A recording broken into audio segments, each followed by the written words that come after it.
ketika saya bersedia untuk apa? Melatih pengencangan otot rangka. Teman-teman saya nggak mau latihan otot rangka pada saat itu, makanya kenapa? Tulangnya melemah. Tulangnya melemah artinya geraknya berkurang. Akhirnya lemaknya meningkat, akhirnya langganan kesakitan. Tapi yang salah apa dia bilang? 50 tahunnya, bukannya perilakunya. Makanya kenapa saya selalu bilang, teman-teman sekalian, umur ada kronologis, ada biologis, ada psikologis, ya. Jadi umur psikologis dan umur biologis bisa di-reverse dengan ulah perilaku kita. Tapi umur kronologis makin lama semakin tua, ya, kurang lebih itu. Oke, ini teman-teman yang tadi saya katakan tadi, kalau 30 tahun terjadi penurunan 1%, berarti kalau umurnya 53 tahun berarti terjadi penurunan 23%. Setara dengan 1-3% fungsi, berarti setara dengan hampir 70% saya turun fungsinya kalau saya tidak olahraga, teman-teman sekalian. Makanya ketika check-in di Jakarta di Bandara Internasional Soekarno-Hatta, dapatnya gate nomor 28, teman-teman langsung bete. Ya, akhirnya nunggu apa bagi nunggu. Karena apa? Karena jalannya udah gak kuat.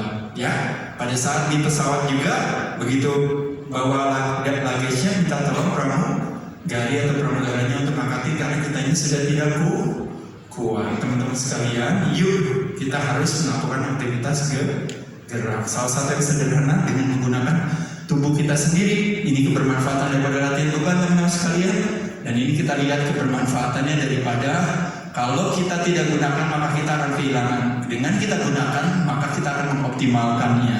Dan setiap gerak diciptakan berbeda-beda. Ada yang gerakannya cuma sekedar lari, yang kena 1A. Kalau larinya ditanjakan, yang kena 2A. Kalau larinya ditanjakan sambil dorong mobil, kenanya 2B. Kalau lari ditanjakan sambil dorong mobil lalu kita suruh anak kita atau suami ibu tarik rem tangan, ibunya tetap dorong, itu kena 2X. Ini sebuah analogi ekstrim. Yang ingin mau saya sampaikan kepada teman-teman adalah bahwa gerakan itu sebenarnya masing-masing berbeda. Tadi contohnya, Mas, boleh sekali lagi berdiri? Ya, kan itu duduk lagi ya, berdiri lagi kan.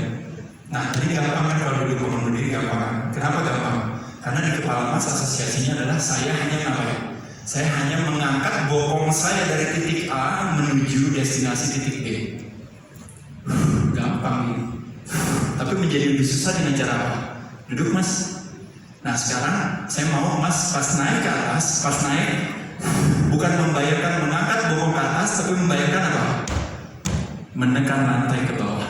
Pada saat naik di kepalanya, pas naik menekan lantai ke bawah, pas naik menekan lantai ke bawah. Kita mulai 1, 2, 3 pelan-pelan. Naik, tekan lantai ke bawah. Iya, turun lagi. Pas naik, tekan lantai ke bawah. Turun lagi. Pas naik, tekan lantai ke bawah.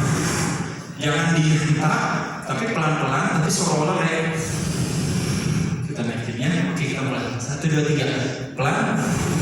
Ya, turun lagi. Sekali lagi kita tekan lagi lantainya. Nah, sekarang kita bikin yang lebih susah lagi. Kan dari berdiri, pas mau duduk kita tekan lantainya. Jadi pas mau duduk kita tekan lantainya. Ya, mulai tekan lantainya duduk. Pas naik tekan lantainya. Pas duduk tekan lantainya. Sekali lagi tekan lantainya. Terakhir tekan lantainya. Boleh tepuk tangan dulu dong. Lebih gampang atau lebih susah? Lebih susah. Artinya apa? Artinya kita menggunakannya bukan cuma 1A, bukan juga 2A, tapi kita mau dapetin signal yang lebih besar. Kurang lebih itu ya. Oke, apa aja gerakan latihannya? Waktunya udah terbatas. 1, kalau nggak kuat squat, duduk aja di mana? Di dinding. Itu yang disebut namanya wall sit. Tipsnya apa, teman-teman? Jangan pakai kursi ya, tahu ya tipsnya. Oke, yang kedua, duduk, bangun berdiri pakai kursi. Udah makin kuat, pegang kursinya, duduk, bangun berdiri. Udah makin kuat lagi, nggak usah dipegang. Sesederhana itu. Silakan sesuai dengan kemampuan masing-masing. Next, yang kedua, naik turun tangga, teman-teman. Lihat caranya paling gampang. Kaki kiri naik, kanan ikut, kiri turun, kanan turun. Kaki kiri naik, kanan ikut, kiri turun 10 kali. Kanan naik, turun, kanan turun. Kanan naik, kiri ikut, kanan turun 10 kali juga.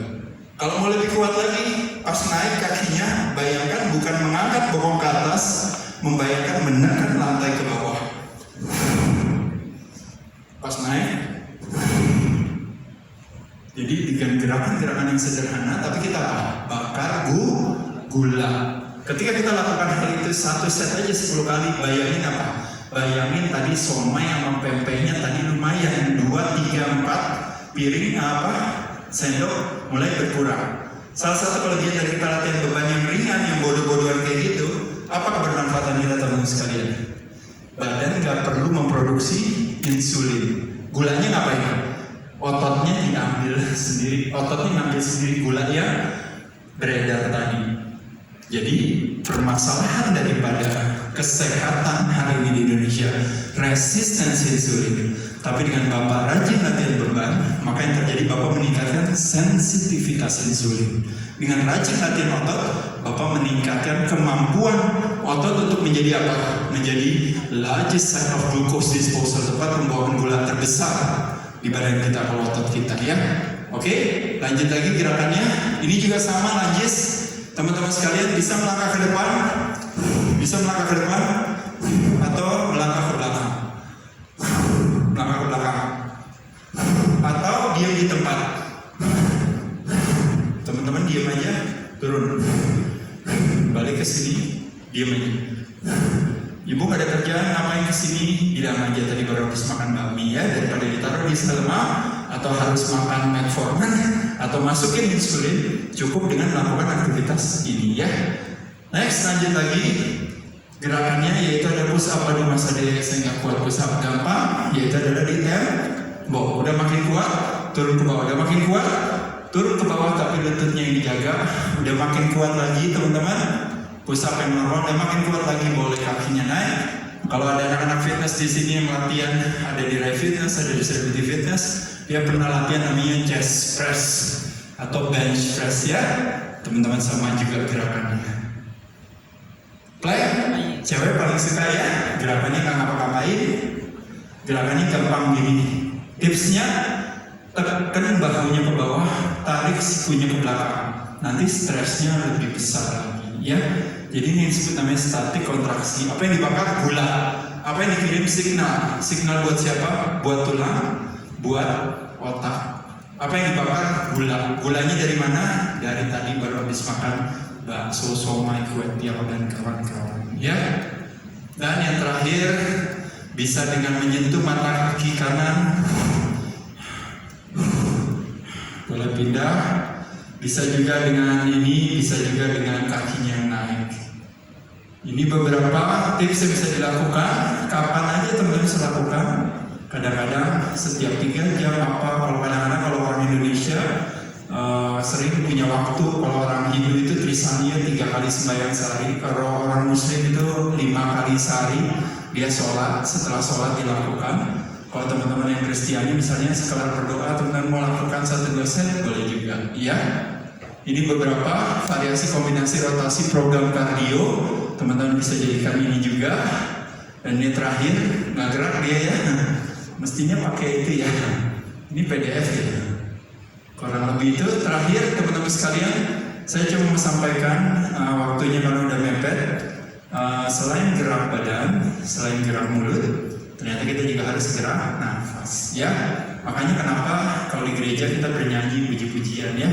Kalau di Muslim kadang-kadang melakukan yang namanya berzikir, mengaji. Kalau Hindu, Buddha bermantra namanya ya. Itu membantu kita punya nafas yang lebih teratur. Dengan nafas teratur kita didominasi oleh yang biru, parasympathetic nervous system. Maka aktivasi modenya adalah rest and digest. Artinya apa? Badan akan tumbuh dan berkembang. Nah pada saat itu terjadi karena apa? Karena nafasnya panjang dan pelan. Artinya apa? Tarik nafas dalam, buang nafas panjang. Buang nafasnya 4 detik. Tarik nafasnya 4 detik, buang nafasnya 5 detik. Pada saat itu apa yang terjadi? Imunitas kita akan jauh lebih meningkat. ketika kita didominasi oleh yang namanya parasympathetic nervous system. Tapi yang terjadi hari ini teman-teman dengerin saya, tanpa kita sadari nafas kita justru yang seperti yang merah. 1 menit kita nafasnya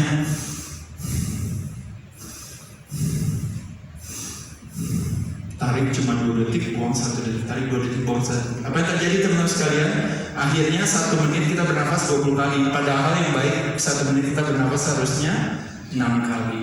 Membayangkan 20 km per hari motor kita pakai, dibandingkan yang motor kita pakai 6 km per hari. Kita lebih ngirit. Jadi nafas pun kalau kita mau lebih ngirit dengan cara bernafas lebih dalam, buang nafas lebih panjang, itu akan berkontribusi membantu menyehatkan kita. Ya, nafas ini sekali lagi tarik nafas dari mana teman-teman? Dari dada atau dari perut? Dari dada atau dari perut? Coba kita tarik nafas sama-sama, pegang dadanya, pegang perutnya. Sekarang kita tarik nafas mulai. 1, 2, 3 tarik. Buang. Tarik dari hidung ya. Buang. Saya mau tanya sama teman-teman, waktu tarik nafas yang maju dadanya apa perutnya? Yang maju dadanya apa perutnya? Dadanya. Yang maju dadanya kebanyakan. Harusnya perutnya yang maju. Ya, jadi perutnya yang maju ya. Teman-teman, bukan maksudnya perutnya maju, bukan ya. Tapi maksudnya pada saat tarik nafas perutnya maju. Buang nafas perutnya lepas. Ulang sekali lagi teman-teman, tarik nafas perutnya yang maju. Buang nafas perutnya mundur. Sekali lagi perutnya maju. Buang nafas perutnya mundur. Hanya dengan melakukan pernafasan yang baik, dengan olahraga, dengan berdoa, dengan berpuji-pujian, teman-teman bisa ikut berkontribusi menyehatkan badannya sendiri. Salah satu daripada 2 dari 3 pria melakukan satu aktivitas yang sebenarnya negatif, tapi tetap dilakukan, padahal dia udah pinter dan dia juga udah sangat paham tentang kesehatan, tapi tetap aja dilakukan. Apa yang saya pengen teman-teman tahu? 2 dari 3 pria melakukan hal itu yang berhubungan dengan nafas, yaitu adalah merokok. Bagaimana perokok? Dia merokok. Gitu gak? Enggak, dia merokok gimana? Belajarlah sama perokok bagaimana caranya bernafas. Ya, jadi perokok tanpa dia sadari dia mengaktifasi relax respon dia. Makanya ketika dia di meeting, dia panik, nafasnya gitu, dia keluar, dia ngerokokan, kelar ngerokoknya habis, dia balik lagi, ternyata dia langsung dapat ide, terima kasih rokok. Nah gitu kan. Nah yang harus dia terima kasih adalah bukan rokok, tapi yang harus dia terima kasih adalah pattern pola bernafas. Jadi sekali lagi teman-teman sekalian di sini yang pria terutama yang masih merokok, saya cuma tips saya, lanjutkanlah merokok. Ya, ada masalah ya. Cuma tipsnya cuma satu, yaitu adalah tolong apinya jangan dinyalakan. Itu aja. Ya, jadi merokoknya jalan terus boleh, ya. Tapi apinya aja yang jangan dinyalakan. Oke, baik teman-teman sekalian, waktunya udah habis. Saya cuma sebagai penutup, warisan daripada pola hidup sehat itu teman-teman sekalian adalah yang namanya ketika kita mampu menciptakan kesenangan dalam aktivitas gerak, termasuk juga gerak nafas kita. Warisan pola hidup sehat di Indonesia ternyata adalah yang disebut namanya keikhlasan. Ketika kita tidak ikhlas terhadap ketidakpastian akan masa depan, makanya terjadi ketakutan. Tapi kalau kita ikhlas, jadi menjadi sebuah petualangan. Ketika kita tidak ikhlas terhadap orang yang menyakiti hati kita, kita pasti benci, kesel. Tapi ketika kita ikhlas, akhirnya menjadi pemaafan. Ketika kita tidak ikhlas terhadap orang yang berbuat lebih baik dari kita, akhirnya menjadi sebuah jealousy, kecemburuan. Tapi ketika kita ikhlas, akhirnya menjadi sebuah motivasi. Dan ketika kita tidak ikhlas terhadap sebuah perbedaan yang paling sering hari ini yang terjadi diskriminasi, tapi ketika kita ikhlas akhirnya menjadi sebuah toleransi. Keikhlasan juga berkontribusi ikut menyehatkan masyarakat Indonesia. Orang yang umurnya paling panjang bukan orang yang paling kuat, tapi ternyata orang yang umurnya paling panjang adalah orang yang paling bijaksana terhadap dirinya, apakah terhadap badan, terhadap pikiran, terhadap emosi, dan terhadap life energi. Ini lebih kepada yang terakhir tadi saya katakan tadi, mencari sehat harusnya mencari ke dalam, warisannya kemandirian, mudah dan murah, fokus kepada akar permasalahannya. Nah pada saat itulah harapannya mudah-mudahan Indonesia bisa lebih sehat dan kuat. Saya ucapkan terima kasih.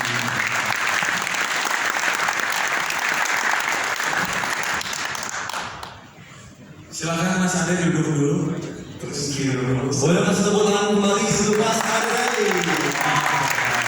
Ini sebelum menerima itu saya mau minta maaf dulu Mas Ade, tadi dia minta salam sama saya, tadi saya nggak turun gitu kan dia ngobrol. Di belakang saya dimarahin. Jadi kita mau ngajak ngobrol dulu katanya Mas. Iya, makasih. Soalnya kita lagi grogol tadi. Grogi. Oh grogi. Iya, terima kasih. Luar biasa sekali ya. Banyak insight-insight yang penting yang saya dapatkan tadi Mas Ade. Karena saya orangnya tidak suka nge-gym. Bapak Hendy suka nge-gym. Ya, saya masih berkomitmen lah. Tapi susah ya.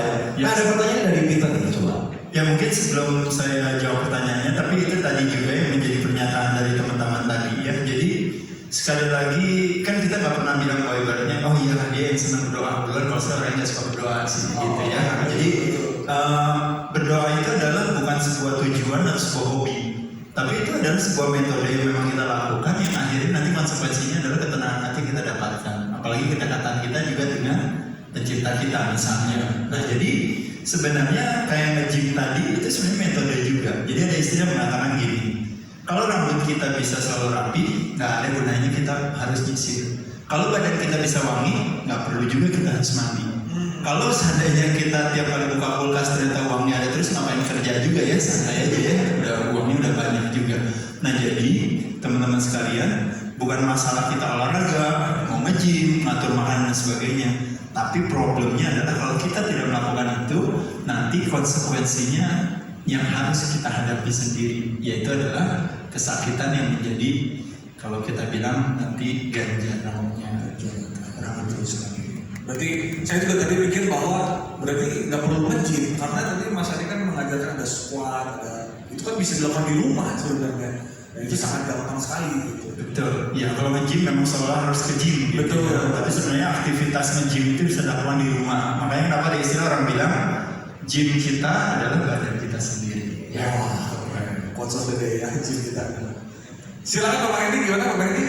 Oke, mungkin ada pertanyaan? Ya, boleh. Dari teman-teman di sini? Oke, senang hati. Ayo. Silakan mau tanya. Boleh dibantu mic-nya mungkin?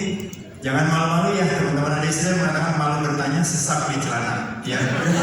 Wow. Perkenalkan nama saya Chandra Sumantinta dari Bandung. Iya. Mas Arif. Iya. 9 juta. Ya. Oh, Bang Arif. 9 juta. Ya. Jadi dulu saya ingat waktu Mas Ade ngisi acara TV, katanya nggak usah harus ke tempat gym, cukup dengan botol kosong, lalu botol setengah, lalu botol penuh. Yang penting adalah konsisten. Ya. Gitu kan.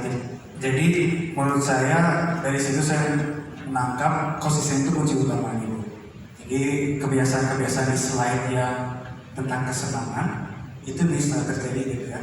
Nah yang mau saya tanya itu ketika konsistensi sudah terjamin, tanpa harus dipikir ketika saya lapar harus makan gitu ya, sudah tercipta. Nah ada alarm-alarm yang mungkin muncul kenapa bisa terjadi? Contohnya gini, saya karena udah punya konsistensi sendiri, pola hidup sendiri, sesuai kebutuhan sendiri. Contoh mau sakit, saya malah gerakannya malah olahraga. Jadi ada alarm yang nggak saya setting, itu muncul, tapi saya lakukan hal lain gitu supaya alarm itu nggak muncul lagi. Pengalaman Mas Ade, ada nggak ketika mau punya konsistensi, sudah punya pola hidup, alarm yang aneh muncul? Lalu apa siasatnya untuk supaya alarm itu nggak muncul lagi, artinya bisa menjadi lebih baik dari sebelumnya? Contoh alarm yang aneh apa? Tadi tiba-tiba saya ada gejala, ini kayaknya kenapa tiba-tiba kayaknya gejala sakit. Kayaknya, dan saya lakukan olahraga, ini terserah saya aja gitu. Harusnya kan mungkin istirahat. Nah pernah nggak punya tipikal yang sama ketika udah punya konsistensi tadi? Alarmnya ini kok kenapa saya ya? Lalu saya lakukan apa? Dan siasatnya supaya alarm itu tidak terjadi lagi gimana? Itu terima kasih. Oke, baik. Ya, makasih ya Adil ya. Tepuk tangan dulu dong. Ya. Satu, saya bicara konsistensi dulu ya. Jadi kalau konsistensi itu sebenarnya lebih kepada kepatuhan. Jadi disiplin, gara-gara disiplin, patuh, ya akhirnya terjadilah sesuatu yang kayak seolah-olah kita lakukan itu terus-menerus. Pemaknaannya adalah dibilang bahwa dia itu punya dedikasi, punya komitmen, punya apalagi lah tadi ya, kata-kata yang tadi yang menguatkan hati tadi. Tapi saya katakan kepada teman-teman sekalian termasuk kepada Arif, fondasi daripada sebuah kepatuhan adalah pemahaman. Jadi kalau kita paham, pasti kepatuhan akan mengikuti. Kenapa kita rajin ke gereja? Kenapa kita rajin untuk mau cari uang misalnya belajar? Kenapa kita rajin misalnya mau melakukan berbagai hal, misalnya saya mau bersihin rumah, saya mau urus rumah, saya rapi, saya mau servis mobil gitu ya, ke motor atau apa. Kenapa kita mau melakukan hal tersebut? Karena kita punya sebuah pemahaman. Nah dalam hal kesehatan, inilah yang makanya kenapa saya katakan tadi, salah satu amunisi daripada sebuah pemahaman yaitu adalah edukasi. Makanya kalau kita rajin edukasi diri kita, pemahaman kita semakin kuat. Pemahaman kuat, otomatis disiplin menjadi konsekuensinya. Jadi itu. Nah kalau tadi misalnya ada gak alarm yang jelek? Kalau saya rasa ya bagaimanapun juga ada istilah yang seperti saya katakan tadi. Manusia gimana pun juga makin lama akan makin menua juga, bisa sakit, bisa disebabkan banyak hal ya. Kadang juga bisa karena unsur yang di luar kuasa kita kan juga sering ada ya. Tapi memang mayoritas sakit 95% karena ulah perilaku kita. Tapi kalau seandainya ada sakit karena misalnya ketularan, sakit karena kecelakaan, sakit karena satu dan lain hal yang di luar kuasa kita, maka apa yang kita harus lakukan? Kita harus ikhlas menerimanya. Ya, jadi seperti saya katakan tadi, saya kalau seandainya besok harus sakit, misalnya tiba-tiba divonis cancer atau tumor atau apapun juga, ya saya harus ikhlas menerimanya. Tapi sampai hari ini bersyukur masih diberikan kemandirian sehat. Kenapa? Karena dari dulu niatnya memang mau sehat. Bukan cuma mau punya badan bagus, tapi saya bilang I'm not just one, kalau istilahnya orang bilang mau become bodybuilding champion atau athlete champion gitu ya, sports champion, tapi saya juga mau juara dalam hal menjadi health champion ya, menjadi health sehat juga, jadi juara sehat juga. Makanya kenapa penyalahgunaan obat, apalagi kayak kalau teman-teman tahu bodybuilder give bodybuilding bad name. Kenapa 90% bodybuilder are on drugs ya? Kalau teman-teman tahu pakai steroid apa segala ini, badan gede, tapi suntik ya. Seolah-olah yang penting gedenya, yang penting besarnya. Tapi tanpa dia sadari, dia membuat satu investasi yang luar biasa yang nanti dia harus tanggung sendiri. Bukan hal yang bijaksana. Harusnya masculinity is supposedly go hand in hand with vitality and health. Jadi kalau ada istilah bodybuilding is important for nation building, itu yang saya coba pegang, yaitu adalah mau punya badan bagus sih biar jadi bonusnya, tapi dengan cara yang sehat yang baik. Ternyata itu adalah sebuah syarat yang harus kita penuhi. Tapi kalau seandainya tadi Arif bilang mungkin nggak ada, mungkin pernah nggak misalnya kayak saya apa gitu ya, mungkin sakit atau apa, pasti penyebabnya apa? Banyak hal. Biasanya apa rata-rata kalau kayak saya? Overtraining atau under recovery, pasti kenanya di sana. Jadi kelebihan gerak, kelebihan kerja malah jadi sakit atau kurang istirahat. Tapi kalau banyak orang rata-rata karena kurang gerak, kebanyakan istirahat gitu ya, sakit. Kurang lebih itu ya Adit. Makasih. Ada lagi yang mau tanya? Silakan. Ayo boleh. Dengan senang hati. Atau udah mau pulang ya? Boleh pulang. Oh iya. Di sini ada Mas. Ya, oh iya. Sebentar di belakang dulu Mas ya. Nanti habis ini ya. Doa ya. Ya. Halo Mas Ade. Ya. Oh, nanya Mas Ade. Ya. Jadi sebenarnya kesimpulannya gula itu sumber penyakit. Enggak. Ketidakmampuan kita memiliki toleransi terhadap gula yang menyebabkan kesakitan. Ya, jadi kalau misalnya tadi yang saya cerita, jadi berarti gula penjahatnya, berarti shopping itu penjahatnya, bikin kita jadi bangkrut. Jawabannya enggak, kalau duitnya banyak dia bisa gak shopping? Bisa. Jadi kalau most of the time kita saving, anytime kita bisa shopping. Jadi most of the time kita training, kita dieting, ya kita fasting, berarti anytime kita bisa cheating. Paham ya? Jadi salah nggak gula? Nggak salah. Masalahnya kebanyakan orang tidak punya toleransi terhadap gula. Kita kadang-kadang terkesima dengan mobil hari ini punya kemampuan hybrid katanya. Hybrid artinya apa? Kalau bensinnya habis dia langsung ganti jadi apa? Pakai listrik. Badan kita juga sama. Badan kita juga hybrid. Jadi kalau kita selama ini rely on karbohidrat. Tapi kalau karbohidratnya nggak datang, badan pakai apa? Hybrid dia pakai apa? Lemak sebagai sumber tenaga. Jadi kalau gula dibilang penjahat, saya susah bilangnya. Kenapa? Karena ya kalau kebanyakan gula, ya jahat. Tapi kalau misalnya saya bilang di sini, teman-teman hindari semua gula, jawabannya tentu tidak. Teman-teman latihan keras, berarti kan tadi punya cadangan tempat penampungan sampah gula terbesar, is the largest site of glucose disposal. Itu adalah apa mas?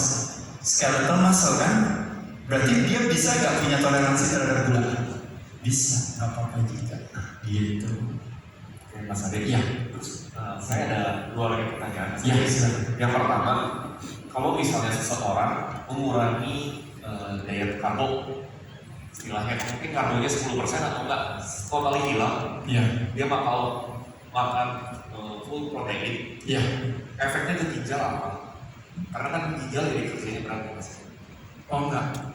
Kebalikan. Enggak. Justru itu tadi makanya mitosnya di sana saya bilang. Jadi justru kenapa disebut essential? Karena penting. Nah dari makronutrisi ada karbohidrat, ada protein, ada lemak. Lemak essential nggak? Essential. It's essential fatty acid. Protein essential nggak? Essential amino acid. Karbo essential nggak? Enggak. Karbo nggak essential. Makanya kenapa jadi nggak makan karbo nggak apa-apa. Kenapa?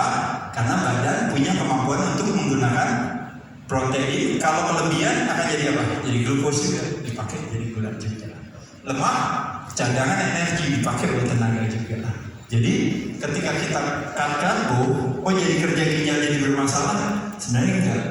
Permasalahan daripada gagal ginjal adalah disebabkan karena apa? End stage of diabetes tipe 2, resistensi insulin gara-gara apa? Karbo. Bukan gara-gara protein. Kenapa kita nggak bisa kelebihan protein mas? Tahu nggak kenapa nggak bisa kelebihan protein? Karena protein dan lemak adalah 2 dari makronutrisi yang merilis hormon kenyang. Contoh, misalnya, saya melihat dari teman-teman di sini mukanya, raut mukanya saya bisa lihat mukanya hampir banyak di sini ada muka yang tidak mau rugi. Ya, di sini mukanya tidak mau rugi. Maksudnya dalam hal apa? Dalam hal ketika kita pergi ke Haji Grill. Paham ya teman-teman ya? Betul ya? Ketika kita pergi ke Haji Grill, kita nggak mau rugi. Betul. Apa yang kita lakukan teman-teman sekalian? Tidak makan nasi. Betul. Nggak makan nasi kita. Jadi kita makannya apa? Langsung dagingnya. Kita bilang, ini kasihan yang punya Haji Grill. Dia bilang, apa nggak rugi apa ya? Dia kasih saya boleh makan sebanyak-banyaknya. Tapi ternyata yang punya Haji Grill lebih pintar daripada kita. Dia bilang silakan aja kamu makan protein sebanyak-banyaknya. Karena apa yang terjadi? Hanya nunggu 30 menit sampai 40 menit. Apa yang terjadi mas? Kita kenyang. Kenapa bisa gitu? Karena terjadi rilis yang disebut namanya leptin, CCK, peptide YY. Itu semua dirilis ketika kita masukin protein dan lemak. Nah uniknya kalau kita makan karbo, kita tidak mengenal rasa kenyang. Bahkan kita udah kenyang makan itu di Haji Grill. Ini kok jadi promosi Haji Grill ya? Kenal aja enggak, mudah-mudahan kalau di sini ada teman-teman Haji Grill, saya berarti dikasih voucher ya nanti kesini. Jadi waktu kita kenyang dengan si protein tadi, tapi apa yang terjadi teman-teman sekalian? Teman kita ngambil puding sama es krim. Dia bilang, kok ada sih? Padahal di sini tadi masih ada ikan sama ayam yang masih sisa. Oh, udah mas kamu aja, enggak, udah akang aja, enggak, udah teteh aja, enggak, udah ini dia muter terus gak ada yang dimakan. Tapi begitu ada puding semua mau makan. Kenapa bisa itu terjadi? Karena karbo tidak mengenal rasa kenyang. Nah jadi kalau ditanya bisa nggak terjadi kelebihan protein, jawabannya susah sebenarnya. Kalau bisa terjadi kelebihan protein kalau apa? Kalau strategi kita karbonya rendah, lemaknya rendah, proteinnya tinggi setinggi-tingginya, baru punya masalah nggak dengan protein toxicity, baru punya masalah dengan ginjal, jawabannya iya. Tapi kalau sekarang ini hampir kejadian mayoritas permasalahan gagal ginjal disebabkan bukan karena protein, tapi karena karbohidrat, karena gula banyak. Ya, satu lagi pertanyaannya. Ya, apa? Jadi 2 ya Mas. Oh iya, oke. Saya pernah full makan total protein, Iya. dan itu jadi nggak lapar. Itu benar. Ya, betul. Totally nggak lapar ya. Nggak lapar, ya, karena rilis yang tadi hormon kenyang kan? Ya. Nah, tapi proteinnya dari apa kalau boleh tahu? Daging merah. Ya, dari alami kan? Ya. Nah, tapi ada satu orang bisa kelebihan protein dan akhirnya nggak bagus buat dia. Tapi nanti yang salah protein, padahal yang salah adalah gula. Ketika dia mengkonsumsikan apa? Protein dari apa? Dari apa? Suplementasi. Paham ya teman-teman ya? Sering nggak? Satu suplemen, satu scoop berapa? 25 gram. Wah, saya masuk tiada ya udah 10 scoop aja langsung setiap hari ya kan? Tinggal minum kan gampang. Jadi dia pikir saya minum kan gampang, jadi proteinnya bisa banyak. Terakhirnya dia sakit. Lalu dokter bilang yang salah protein, padahal yang salah adalah apa? Suplementasi. Tapi bukan suplementasi protein yang salah, maksud saya bukan. Tapi yang salah adalah apa?